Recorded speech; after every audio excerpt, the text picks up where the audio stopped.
بے شک باطل کو مٹا ہی تھا، مٹا ہی تھا، مٹا ہی تھا۔ نورالدین زنگی نو حضور نے ستیاں جا جگایا مصر چو، اور بھی بڑے حکمران سن، تو اس کی وجہ یہی تھی کہ نورالدین زنگی نے دارالحدیث بنائے تھے، بڑی بڑی عمارتیں تعمیر کرائی تھیں کہ یہاں بیٹھ کر شیخ الحدیث حضور کی حدیثیں سنائیں، رسول اللہ کے فرامین سنائیں، ان کو لاکھوں لاکھوں روپے مولویوں کو تنخواہیں دی، بڑے بڑے علماء کو، محدثین کو، کہا کہ آپ کا اور کوئی کام نہیں ہے، جو چاہے روغن بادام چاہیے، پستے چاہیے، بادام چاہیے، روٹی چاہیے، گھوڑے چاہیے، باغات چاہیے، آپ کو میں دوں گا، لیکن یہاں بیٹھ کر حضور کی حدیث پڑھاؤ۔ تم نے اہل قرآن کی کیا عزت کی ہے؟ حضور نے تو قرآن ہی کو علم قرار دیا۔ ہاں، حضرت زیاد بن لبید کہتے ہیں نا، حضور نے فرمایا یہ وہ وقت ہے کہ جب علم چلا جائے گا، تو کہتے ہیں میں نے عرض کی حضور کیف یذهب العلم نحن نقرأ القرآن ونقرئ ابناءنا ويقرئ ابناؤنا ابناءهم الى یوم القیامہ، حضور قرآن علم کیسے چلا جائے گا؟ پھر آپ کی امت پر زوال آ جائے گا، ہم آپ سے قرآن پڑھتے ہیں، ہم اپنے بچوں کو پڑھائیں گے، ہمارے بچے اپنے بچوں کو پڑھائیں گے، ان کے بچے پھر اپنے بچوں کو پڑھائیں گے، الى یوم القیامہ، قیامت تک یہ سلسلہ چلے گا، تو علم کیسے چلا جائے گا؟ حضور نے فرمایا او زیاد، میں نے تو سمجھا تھا تو بڑا سمجھدار آدمی ہے، مدینہ منورہ میں تیری ماں تجھے روئے، یہ کیا بات تو نے سمجھ لی؟ اولیس ھذا الیہود والنصارى یقرؤون التوراۃ والانجیل ولا یعملون بشیء فیہما، فرمایا یہ تمہارے سامنے یہود و نصارہ موجود ہیں، تورات بھی پڑھتے ہیں، انجیل بھی پڑھتے ہیں، لیکن جو اس میں لکھا ہے اس پر عمل نہیں کرتے، تو فرمایا میری امت قرآن ضرور پڑھے گی لیکن عمل نہیں کرے گی، تو علم چلا جائے گا۔ بتاؤ، یہاں تو قرآن دیکھ کر امت کو پڑھنا نہیں آتا، جن کو دیکھ کر قرآن نہیں پڑھنا آتا، ان کو کیا سمجھنا ہے کہ جناب فَبِأَيِّ آلَاءِ رَبِّكُمَا تُكَذِّبَانِ کا کیا معنی ہے؟ كُلُّ مَنْ عَلَيْهَا فَانٍ وَيَبْقَى وَجْهُ رَبِّكَ ذُو الْجَلَالِ وَالْإِكْرَامِ کا کیا معنی ہے؟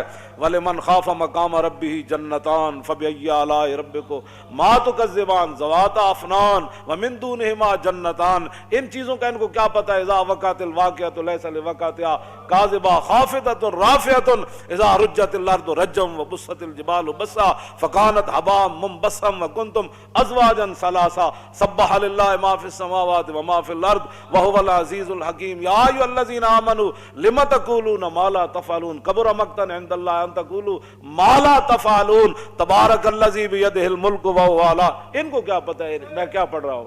ہاں جی، جب آپ نے خود ہی قرآن کے ساتھ ایسے کیا، بال کندھا بیان میں نقطہ توحید تو آ سکتا ہے، تیرے دماغ میں بت خانہ ہو تو کیا کہیے؟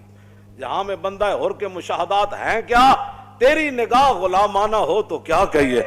اقبال کہندا تینوں پتہ ہی نہیں محمد عربی دے غلاماں دا جناب، ہاں جی انہاں دی ویکھن دا انداز کیویں تے انہاں دے چلن دا انداز کیویں، انہاں دے رہن دا انداز کیویں، انہاں دے کافراں نال گل کرن دا انداز کیویں، انہاں دا کھان دا انداز کیویں۔ کیوں جی؟ حذیفہ بن یمان اور رومیاں دے دسترخوان تے بیٹھے، ہزاراں نعمتاں پئیاں، روٹی کھاندیاں لقمہ نیچے گر گیا تے آپ جدوں چکن لگے تے نال والےاں نے کیا حضور اے کل نہ کرو، کہ ایک ہی کہن گے کہ انہاں روٹی کدی نہیں ویکھی، اے تھلو لقمے چاہ کے کھاندے، اسی تے انہاں واسطے ہر قسم دے کھانے تیار کیتے، تے آپ نے فرمایا آترو کو سنت رسول اللہ لحاظ الہما کا، فرمایا آپ چلیا میں انہاں واسطے اپنے نبی دی سنت چھڑ دیواں۔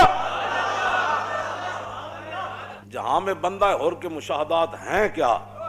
کیوں جی؟ تیری نگاہ غلامانہ ہو تو کیا کہیے؟ فرمایا تیری نگاہ ہی غلاماں والی، توں کدوں کہ ویکھیا کہ محمود غزنوی کنج آیا تے نور الدین زنگی دارالحدیث کنج بنائے، تو سدا بڑے بڑے مدارس تے جناب اجاڑنا چاہندے ہو، بڑے بڑے مدارس سے تسی اپنے گند داخل کیتے، ہمارا نصاب بھی پڑھاؤ۔ اقبال نے کیا لڑکیاں پڑھ رہی ہیں انگریزی، قوم نے ڈھونڈ لی فلاح کی راہ، یہ ڈرامہ دکھائے گا کیا سین، پردہ اٹھنے کی منتظر ہے نگاہ۔ اقبال کہتا ہے وقت آ کے دسے گا نا کڑیاں سے انگریزی پڑھ کے نہ کی بڑھیا۔ کیوں جی؟ کو خوب سمجھتا ہوں کہ یہ زہر ہے وہ کند، کیا فائدہ کچھ اور بھی کہہ کے بنو معتوب، پہلے بھی خفا مجھ سے تہذیب کے فرزند، کیا چیز ہے آرائش و قیمت میں زیادہ، آزادی نسواں یا زمرد کا گلو بند۔ کہنا میں کہنا میرے پہلے بھی بڑے ناراض ہیں تہذیب دے فرزند، کہنے لگا میں انہاں دا ہور ہے نا میرے خلاف بک بک، یہ میرے خلاف لوگ نہیں کرتے بک بک، اقبال کہندا میرے خلاف بھی بک بک کر دیں، کیا فائدہ کچھ کہہ کے اور بھی بنو معتوب، پہلے بھی خفا مجھ سے تہذیب کے فرزند۔ کہتا ہے تہذیب دے بندے پہلے بھی، لیکن یہ خوب سمجھتا ہوں کہ یہ زہر ہے وہ کند۔ ہاں کہندا ہے کڑیاں دے دوپٹے لا دینے تے جناب مٹک مٹک، اقبال کہندا بہل ہے دختر این دل بریہا مسلمانہ نہ زیبت کافریہ۔ اقبال کہندا جدوں مسلمانہ دی دھی دوپٹے لا کے مٹک مٹک کے کالجاں یونیورسٹیاں جاندی تے اقبال کہندا اوئے مسلمانہ دی دھی تینوں یہ زیب ہی نہیں دیندی، اے کافراں دی اداواں تو کیویں اپنا لئیاں؟ مسلمانوں دیا دیاں جن کا آنچل نہ دیکھا ماہو میر نے اس ردائے نزاہت پہ لاکھوں سلام۔ اقبال کہندا جی میں خوب سمجھتا ہوں کیا چیز ہے آرائش و قیمت میں زیادہ، آزادی نسواں یا زمرد کا گلو بند۔ کہندا میں اس بات کو خوب سمجھتا ہوں کہ کڑیاں دوپٹہ لا دیون ایک قیمتی ہے یا وڈی چادر کر کے ٹرن ایک قیمتی ہے۔ سارا کچھ تو تسی تباہ کر چھڑیا، تو کی چھڑیا تسی جناب، کی پڑھایا تسی تے جناب 12-14 کلاساں پڑھا کے منڈے نو جناب تسی تے نماز بھی نہ سکھا سکے، تسی تے جناب وہ جنازے دیاں دعاواں بھی نہ سکھا سکے، تسی تے منڈیاں نو جناب طہارت دے مسائل بھی نہ دس سکے، تسی تے بھی نہ دس سکے کہ وضو دے فرض کتنے، تیمم کس کو کہتے ہیں۔ جذبہ قرآن زیغمی روبائی است، فقر قرآن اصل شہنشاہی است۔ اقبال کہندا قرآن تو بغیر شیری دا دعویٰ کرنا اے تے لومڑی دی گل ہے۔ کہندا قرآن تو بغیر بندہ شیر نہیں بن، جذبہ قرآن زیغمی روبائی است۔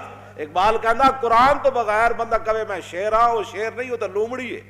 ہاں جی، فقر قرآن اصل شہنشاہی است۔ اقبال کہندا قرآن تے پڑھن والا تے قرآن تے عمل کرن والا تے وڈا شیر ہوندا، ہاں او شہنشاہ ہوندا۔ کیوں جی وہ تو شہنشاہ ہوندا، وہ تو تہ بند بن کے تے جناب میدان او دے چلے جاندے۔ ایک نے بھی نہیں کیا حضور کپڑے تے دیو، انہاں نوں تے کفن بھی نہ ملے جڑے قرآن پڑھے ہوئے سن شیر، تے جا کے میدان او دے شہید ہو گئے جناب۔ انہاں کول تے کپڑے بھی پورے کوئی نہیں سن، تے انہاں تے پیٹ تے پتھر بن کے تے میدان خندق کے چلے گئے۔ اج جناب گھر سامان نہیں سی لایا، فقر قرآن اصل شہنشاہی است۔ اقبال کہندا قرآن جڑا پڑھن والا ہی اصل شہنشاہ ہے۔ اقبال کہا جے تے صحابہ جے سامان اتارے بھی نہیں سی اپنے گھوڑیاں تو تے خچرا تو تے اٹھاؤ تو تے پھر جبریل آ گیا، انہیں کہا جی چلیے بنو قریظہ دی طرف، فقر قرآن اصل شہنشاہی است۔ اقبال کہندا اے تے شہنشاہ سن۔ ایک صحابی نے بھی نہیں کیا حضور روٹی بھی رج کے نہیں کھادی، انہیں کہا جی چلیے بس اتنی گل ہے جناب۔ قبر وچ اتنی جگہ ہے، ہسن دے کے رون لے اور دس تینوں دتا کس دلاسا ہو، ہسن دے کے رون لے اور دس تینوں دتا کس دلاسا ہو، عمر بندے دی ایویں گزری جے میں پانی وچ پتاسا ہو، تے سوڑی سامی سٹ گتے سن تے پت نہ سگ سے پاسا ہو، تے صاحب تے تو لیکھا منگسی باہو رتی گھٹ نماشا ہو۔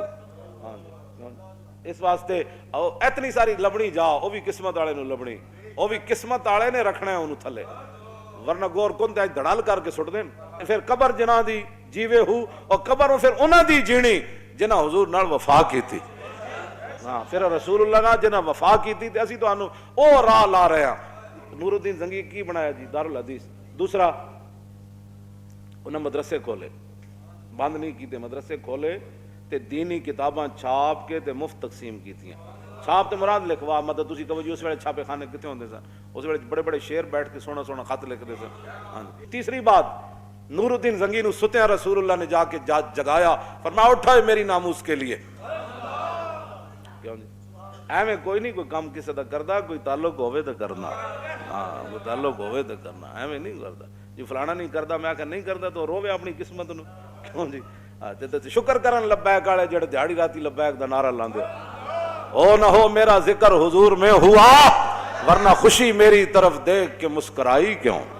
تسی کتنے خوش نصیب ہو، ہر ویلے تجدید عہد کر دیو، کیوں جی تجدید وفا کر دیو۔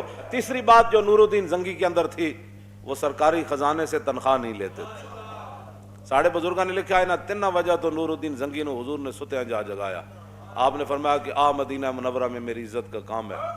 پھر نور الدین زنگی پھر این اپنا دامن کر کے نا کمیز این چک کے تے پورے مدینہ پاک دی گلیاں این پھریا سی، اپنی فوج نال روندا سی، حضور تسی مینوں اس کام واسطے تسی مینوں منتخب کیتا، حضور میں تے اس کوئی نہیں سی قابل، حضور تسی مینوں آ جگایا، حضور تسی میرے اس کام واسطے منتخب کیتا۔